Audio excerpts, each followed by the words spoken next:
Recently Bharat और UK यानी Britain के बीच ट्रैवल रूल्स को लेकर विवाद सुलझा था।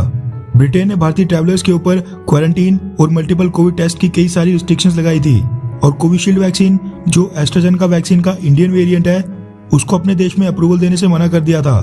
मगर भारतीय सरकार ने भी फिर ब्रिटेन को उसी की भाषा में जवाब देते हुए सेम रिस्ट्रिक्शंस उसके ट्रैवलर्स के ऊपर भी थोपी, जिसके बाद ब्रिटेन की बोरिस जॉनसन गवर्नमेंट को थोड़ी अकल आई और उसने भारत के ट्रैवलर्स के लिए अपने सारे रूल्स चेंज कर दिए। लेकिन दूसरी तरफ कनाडा है, उसने ब्रिटेन और भारत वाले इंसिडेंट से कुछ भी सीख नहीं ली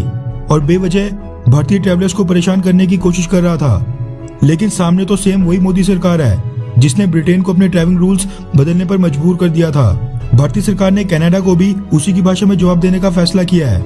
दरअसल हुआ ये कि कनाडा ने हाल ही में भारत के ट्रैवलर्स के लिए ट्रैवलिंग रूल्स चेंज किए थे और लगभग 5 महीनों के बाद भारत के साथ डायरेक्ट फ्लाइट कनेक्टिविटी शुरू की थी। लेकिन इसमें भी कनाडा ने भारतीय ट्रैवलर्स के लिए एक कंडीशन रखी थी, जिसके मुताबिक जो भी भारतीय ट्रैवलर्स कनाडा में एंटर होना चाहते हैं उनको न्यू दिल्ली के इंदिरा गांधी इंटरनेशनल एयरपोर्ट पर एक जेनेस्ट्रिंग डायग्नोस्टिक सेंटर नाम की लेबोरेटरी से कोविड-19 का RT-PCR टेस्ट करवाना पड़ेगा।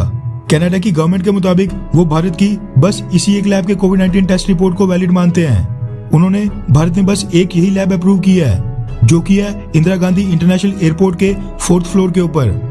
बाकी भारत की कोई भी कोविड-19 test report Canada government valid नहीं मानती है, जिसका मतलब है कि आप बेशक भारत के किसी भी कोने से क्यों ना हो, चाहे किसी भी मेट्रो सिटी से हो, लेकिन अगर आप कनाडा जाना चाहते हैं तो आपको 2 दिन पहले न्यू दिल्ली में आकर डेरा जमाना होगा। फिर कनाडा द्वारा अप्रूव्ड जेनेस्ट्रिंग डायग्नोस्टिक सेंटर लैब से कोविड-19 का RT-PCR टेस्ट करवाना पड़ेगा। साथ में आपको टाइमिंग्स का बेहद ध्यान रखना पड़ेगा, क्योंकि जो रिपोर्ट ये लैब देगी वो फ्लाइट बोर्ड करने से 18 घंटे पहले तक की होनी चाहिए, यानी ना 2 दिन पुरानी ना ही 3 दिन पुरानी, मैक्सिमम 18 घंटे पुरानी रिपोर्ट होनी चाहिए। आप सोचिए कि इससे भारतीय ट्रैवलर्स जो कनाडा जाना चाहते हैं उनको कितनी ज्यादा दिक्कतों का सामना करना पड़ रहा था। और ये नहीं है कि कनाडा ने ये रूल्स बाकी सभी देशों के लिए रखा था, ये परेशानी बस भारत के ट्रैवलर्स को ही दी जा रही थी, जबकि हमारे यहाँ आबादी के हिसाब से कोविड-19 के केसेस दुनिया में सबसे कम आ रहे हैं। भारतीय सरकार ने इसको लेकर कनाडा की गवर्नमेंट से आग्रह किया था कि वो भारतीय ट्रैवलर्स के लिए अपने रूल्स को थोड़ा बहुत रिलैक्स करे, लेकिन कनाडा ने दुनिया के बाकी देशों को तो राहत दे दी मगर भारतीय ट्रैवलर्स को कोई भी राहत नहीं दी, जिसके बाद भारत ने भी टिट फॉर टैट यानी जैसे को तैसा वाली पॉलिसी पर चलते हुए एक बड़ा कदम उठाया है। रेफरेंस के लिए आपकी स्क्रीन पर हिंदुस्तान टाइम्स के आर्टिकल का स्क्रीनशॉट है, जिसके मुताबिक कनाडा पर भारतीय सरकार ने बड़ी कार्रवाई की है।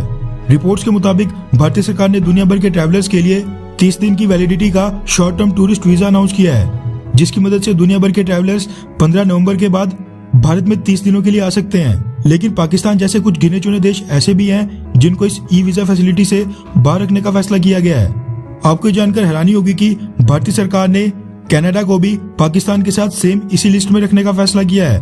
यानी कनाडा के सिटीजन्स जो भी भारत आना चाहते हैं वो ऑनलाइन ई वीजा के लिए अप्लाई कर ही नहीं सकते हैं। उनको कनाडा में जो हमारी एम्बेसी और कॉन्सुलेट्स हैं वहां पर पर्सनली खुद ही जाकर ऑफलाइन मोड से इंडियन वीजा के लिए अप्लाई करना पड़ेगा और जब उनकी वो एप्लीकेशन प्रोसेस होगी उसके बाद जाकर ही उनको इंडिया का वीजा मिल पाएगा,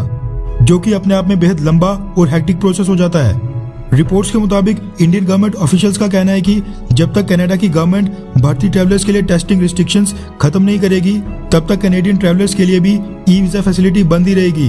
भारतीय सरकार चाहती है कि कनाडा गवर्नमेंट कोविड-19 टेस्ट के लिए भारत की और भी ज्यादा लेबोरेटरीज को अप्रूव करे, यानी भारत की और भी ज्यादा इंडियन लैब्स के कोविड टेस्ट को वैलिड माने, जो कि उसने भारत में अभी तक एक ही सिंगल लैब ही अप्रूव किया है। खैर, आपको क्या लगता है कि क्या भारतीय सरकार की ये टिट फॉर टैट यानी जैसे को तैसा वाली नीति एकदम सही है, हाँ या फिर नहीं? नीचे कमेंट करके अपनी राय जरूर बताएं।